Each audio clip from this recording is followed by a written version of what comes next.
올해 연말정산에서 먼저 눈에 띄는 건 자녀 세액공제 금액이 커졌다는 겁니다. 지난해보다 10만 원씩 올라서 자녀가 1명이면 25만 원, 2명일 때 55만 원, 3명일 땐 95만 원의 세금을 공제받게 됩니다. 총 급여가 7천만 원 이하인 근로자들을 위한 혜택도 늘었습니다. 우선 청약저축 등 주택마련저축의 공제 대상이 확대됐습니다. 기존에는 무주택 세대주만 공제받을 수 있었는데 올해부턴 무주택 세대주의 배우자도 소득이 7천만 원 이하라면 연 300만 원 납입 한도에서 40%까지인 소득공제를 받을 수 있습니다. 수영장이나 헬스장 이용료도 30%까지 소득공제가 가능해집니다. 이용료에 트레이너가 지도해주는 PT 비용이 포함됐다면 전체 이용료의 50%가 기준금액이 됩니다. 이런 혜택은 7월 이후 사용분부터 적용됩니다. 기부금 혜택도 늘었습니다. 고향사랑 기부금 세액공제 한도가 500만 원에서 2천만 원으로 올랐고 특히 기부한 곳이 특별 재난 지역이라면 10만 원 넘는 기부금에 대해 30%까지 세액공제를 받을 수 있습니다. 부양가족 신고 매번 헷갈릴 수 있습니다. 연금이나 이자 같은 모든 소득을 포함해 연 100만 원, 근로소득만 있다면 연 500만 원을 넘었을 때 인적공제 대상에서 빼야 합니다. 맞벌이 부부나 형제자매 중 누가 부양가족 공제를 받는 게 유리한지는 다음 달 18일 열리는 편리한 연말정산 서비스에서 계산해 볼 수 있습니다. 보통은 높은 세율을 적용받는 고소득 근로자가 공제받는 게 유리하지만 의료비나 신용카드는 급여가 적은 쪽이 받는 게 더 나을 수 있습니다. SBS 정준호입니다. 월급에서 세금 꼬박꼬박 떼고 40 넘어 그것도 영끌에서 완전 내 것도 아니고 은행과 공동 소유로 서울에 아파트 하나 샀는데 재산세에 종부세까지 뭔 세금이 그리도 많은지 주식해서 조금 벌었더니 거기서도 또 세금에 매긴다 하고 세금은 법만큼 내는 거라는데 번건 없고 맨날 털리는 느낌이 드는 건 나뿐인가? 날 것 그대로의 라이브 토크쇼 이슈박 코너입니다. 예, 연말은 연말인가 봅니다. 예, 오늘 종합부동산세 납부 마감일이라고 하더라고요. 또 얼마 있으면 자동차세 고지서도 나온다고 합니다. 네, 꾸준히 뭐가 계속 나오더라고요. 네.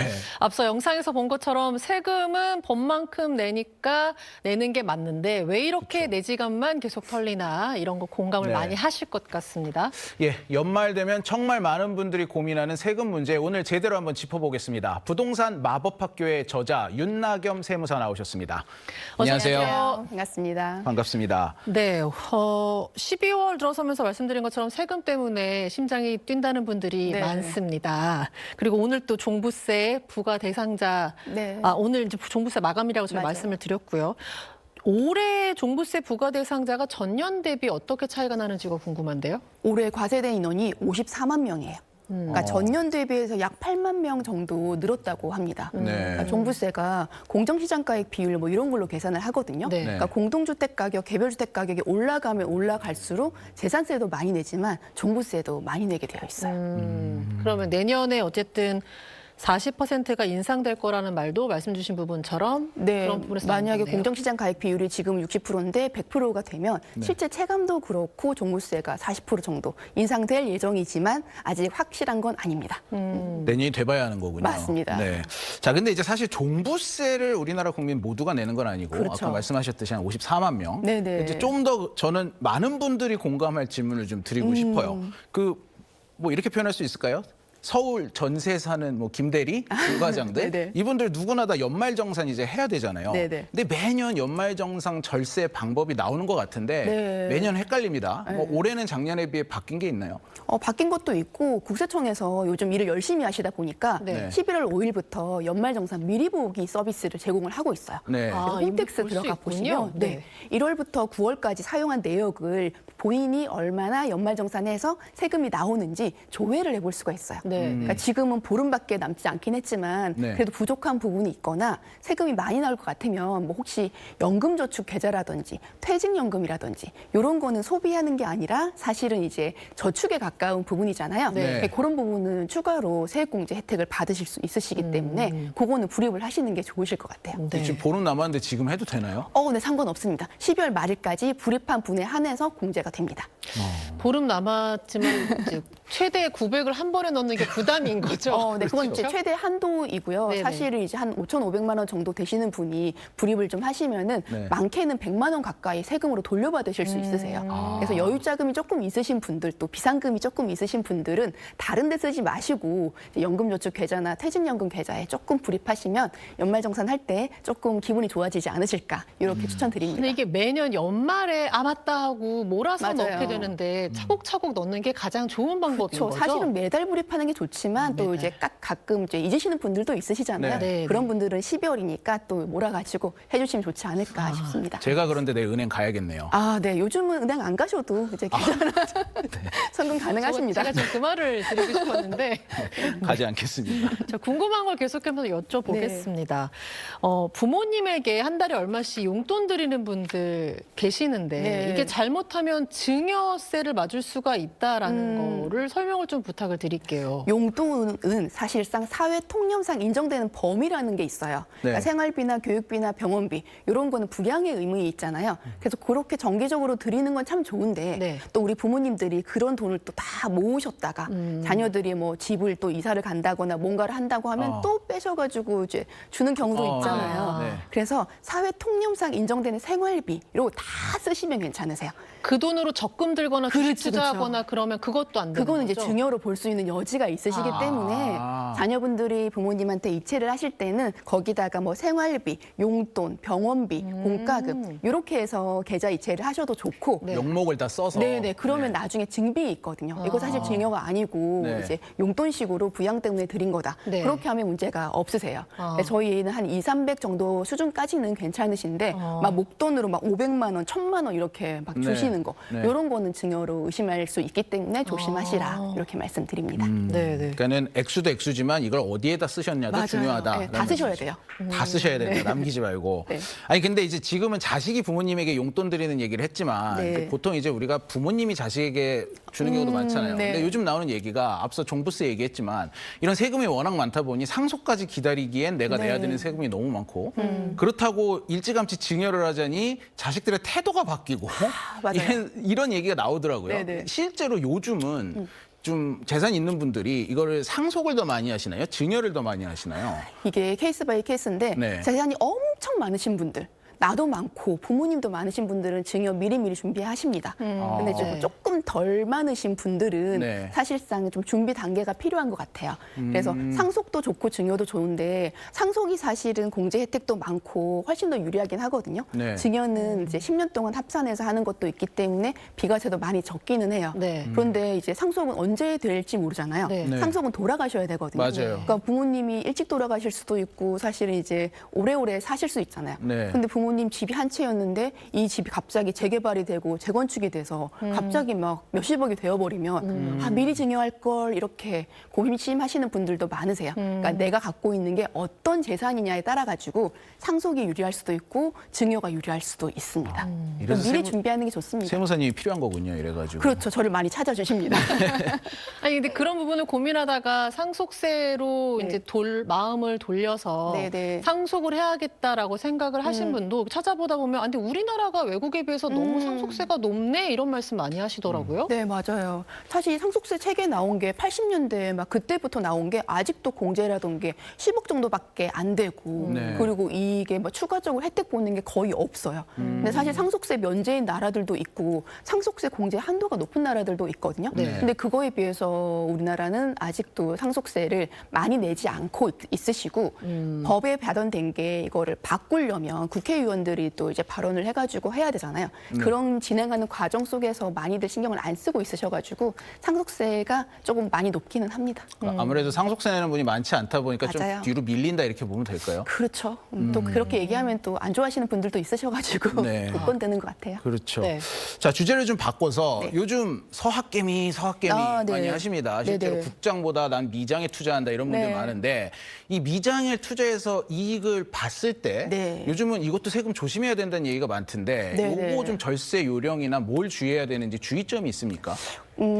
국내 주식 같은 경우에는 사실 대부분이 소액 조주이시기 때문에 세금을 안 내시는데 네. 해외 주식 같은 경우에는 기본공제 빼고 나면 22% 세금을 내시거든요. 네. 그러면 내 생각보다 세금이 많이 나왔네? 이런 분들이 종종 있으세요. 그러니까 그런 분들 할 때는 내가 이 주식을 계속 갖고 있는데 만약에 손실난 주식이 있으시잖아요. 네. 그럼 손실난 주식이랑 이익난 주식을 통산을 하면 그 세금을 안 낼 수도 있어요. 네. 손절하라는 말씀이시네요. 그렇죠. 손절 조금 이렇게 하시면은 이제 안 내도 되는 세금을 내실 수도 있으시니까 네. 그런 방법도 추천을 좀 드리고 있고요. 네, 네. 혹시 내가 예전에 샀는데 만약에 지금 가치가 많이 올랐다. 네. 그러면 팔려고 했더니 또 세금이 많이 나온다. 그런 분들은 배우자한테 증여를 하실 수도 있고 자녀들한테 또 비과세 한도 범위 내에서 증여를 하실 수 있어요. 네. 그렇게 되면 또 이제 받으신 분이 1년 이상만 가지고 있으면은 세금을 안 내실 수 있는 경우들이 많거든요. 1년만 갖고 있어요. 네네. 그런 것도 좀 추천을 해드리고 있어요. 이게 얼마까지 매년 실현을 해도 비과세로 낼까요? 250만 원까지는 비과세 범위에 들어가고요. 네. 그걸 초과하면 22% 세금이 나와요. 그렇군요. 네. 근데 만약에 이런 식으로 증여를 받은 뒤에 주식은 바로 팔아도 되는 건지 아니면 좀 어느 기간 들고 있어야 되는 1년 건가요? 정도는 아, 그게 1년이군요. 네네, 갖고 있으셔야 됩니다. 아. 받고 나서. 네. 받고 나서 네네. 1년을 갖고 있어야 된다. 네. 1년. 알겠습니다. 자, 누가 주셨나요? 아니 저는 줄게 이거 많으신 것 벌어야 돼요. 벌어야 돼요. 저는 걱정 없을 것 같습니다. 너무 많이 잃었기 때문에 걱정 없을 것 같고. 이런 손절을 조금 하시는 걸로. 조금이나 저 많이 그 있기 손절의 때문에. 미학이 약간 쉽지가 않아요. 네. 그렇죠. 뭔가 현명하게 좀 털 거 털고 네, 오히려 네. 이렇게 조절을 해야 되는데 세금 안 낼 범위만큼만 조금만 털고 가시는 게 좋으실 것 같아요. 어렵네요. 네, 어려워요. 자, 제가 아까 서울 전월세에 사는 네, 김과장 김대리라고 얘기를 한 게 사실은 이 드라마에서 이제 제가 아, 좀 네. 패러디를 해본 건데 뭐 서울 대기업 다니는 50대 김 부장님 자가에 네. 가지신 분 얘기입니다. 근데 이 드라마에서 되게 많은 분들이 마음 아파했던 게 이분이 퇴직금에 대출까지 받아서 상가를 샀잖아요. 네네. 근데 이게 대부분 은퇴한 분들이 이런 식으로 노후 준비하시는 분들이 많단 말이에요. 맞아요. 이럴 경우에 상가를 살 때도 세금을 내야 될 것 같고 네. 이 상가에서 월세를 받을 때도 세금을 내야 될 것 같은데 이런 식의 노후 준비를 하시는 분들에게 주시고 싶은 절세 팁이 있으실까요? 상가 같은 경우는 진짜 어려운 것 같아요. 그냥 네. 대출까지 받으시고 본인이 이제 퇴직금을 넣으시는 거잖아요. 네. 그러면 부동산 가액의 4.6%는 기본적으로 추가 취득세라는 걸 내요. 소유권이 넘어오니까. 네. 거기에다가 부동산 중개 수수료도 내야 되고 그쵸. 법무사 등기 비용도 막 내잖아요. 네. 그럼 생각보다 돈을 좀 많이 초기에 투자를 하시거든요. 네. 근데 이제 상가가 잘 차가지고 임대 수익이 잘 들어오면 모르겠는데 대출도 적지 않게 받으세요. 보통 50%에서 70% 받으시니까. 저희가 아까 대충 계산을 해봤는데 네. 만약에 한 상가에서 한 300만 원 정도 내가 뭐 임대 수익이 생긴다라고 가정을 하면 1년이면 3,600만 원이잖아요. 네, 네. 근데 거기에 사실 재산세랑 임대 소득이 생겼으면 소득세를 또 내시거든요. 그럼 그렇죠. 두 개 합치면 세금이 일단 나가잖아요. 네. 그러면 건강보험료도 한 5, 600만 나가요. 아. 거기다가 대출 받으니까 대출도 한 1,000만 원 이상 나가요. 그렇죠. 대출 이자. 그러면 3,600만 원에서 1,800만 원 정도는 비용으로 떨어가는 거예요. 그럼 반 날라가. 반 날라가요. 어. 그럼 실제 내가 얻는 거는 연에 1,800만 원, 그러니까 한 달에 계산하면 네. 150만 원 정도? 그러니까 300만 원 나는 월세가 생길 거라 생각했는데 요거 저거 다 뺐더니 네. 한 달에 150만 원으로 뚝 떨어지는 거죠. 이거 계산 잘해보고 사야겠네요. 네네. 그 건강보험료라든지 세금은 사실은 많이 신경 안 쓰고 네. 내가 투자했을 때 투자 수익이 얼마가 되는지 세해 전후로만 신경을 많이 쓰시거든요. 그래요, 맞아요. 네, 그래서 이자까지는 계산하는데 네. 그 두 개가 복병입니다. 이게 방금 뭐 그 상가에 투자하는 게 이제 네. 퇴직금 갖고도 하고 네네. 대출 받아도 여러 가지 사례를 예를 들어주셨는데 명예퇴직하는 분들 보면 또 이런 경우는 이제 많이들 아시는데 그래도 좀 주의사항으로 말씀을 주십사 싶은 게 네. 퇴직금을 한 번에 받으면 이것도 세금으로 또 네. 내가 일해서 번 내 퇴직금인데 세금으로 내야 하는 경우가 네. 생기지 않습니까? 맞아요. 어떻게 해야 되나요? 퇴직소득이 사실은 근로소득보다는 세율은 비슷하지만 근속연수를 빼주는 게 있어요. 네. 그래가지고 세율이 적긴 한데 그래도 받는 사람 입장에서 많잖아요. 그렇죠. 그러니까 일시에 받는 걸 퇴직소득으로 계산을 하고 네. 요거를 나눠가지고 연금으로 받는 걸 연금소득으로 계산을 합니다. 네, 네. 근데 일시에 받지 않고 이걸 연금 계좌에 넣으면 네. 10년 정도 나눠서 받으면 원래 내야 되는 퇴직소득세 70%를 절감해주고요. 네, 네. 11년이면 이제 60%를 절감해줘요. 그러니까 목돈으로 빼는 것보다는 연금으로 나눠서 하면 세금을 줄이는 방법 중에 하나가 될 수 있습니다.